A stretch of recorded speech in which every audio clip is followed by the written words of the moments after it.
유전자 돌연변이의 한 가지 유형으로 멜라닌 세포에서의 멜라닌 합성이 결핍되는 선천적인 유전 질환이 있습니다.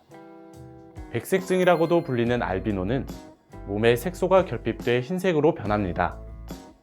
사람은 머리카락이 은발 등 하얀색으로 변하거나 눈썹과 속눈썹까지 몸의 모든 털에서 색소가 빠지죠.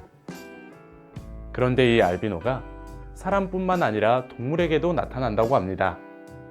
오늘은 알비노 동물들에 대해 알아보겠습니다. 알비노는 라틴어로 하얗다라는 뜻의 알부스에서 유래됐습니다.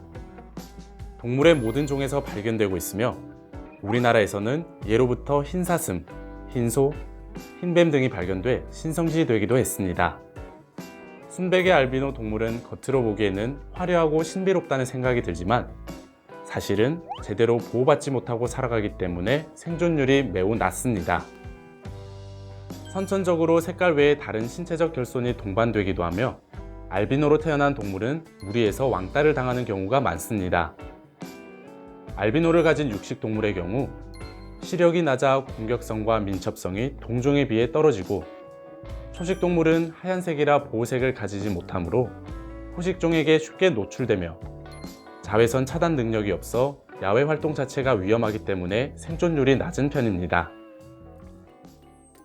예외적으로 토끼나 쥐 같은 설치류들의 경우는 알비노여도 주로 야행성이거나 굴 속에서 살아가는 습성상 다른 동물에 비해 상대적으로 생존에 문제가 되지 않습니다. 빨간 눈에 흰 털인 토끼는 알비노 종인데 일부 종은 알비노가 정상에 대해 우성이라 이런 토끼를 쉽게 볼 수 있습니다. 예로부터 흰색 동물의 출현은 좋은 징조를 암시해 동양권에서는 역물로 여겨졌습니다. 특히 알비노 개체인 흰 코끼리는 미얀마나 태국, 캄보디아 등의 불교 국가에서 신성시되는데요. 그 이유는 불교 설화에서 석가모니의 어머니 마야 부인이 꾼 태몽이 흰 코끼리가 옆구리로 들어오는 꿈이었기 때문입니다. 따라서 흰 코끼리는 다른 코끼리들과 달리 일도 하지 않고 귀한 대접을 받습니다. 여기서 잠깐! 알비노와 류시즘을 구분해야 합니다.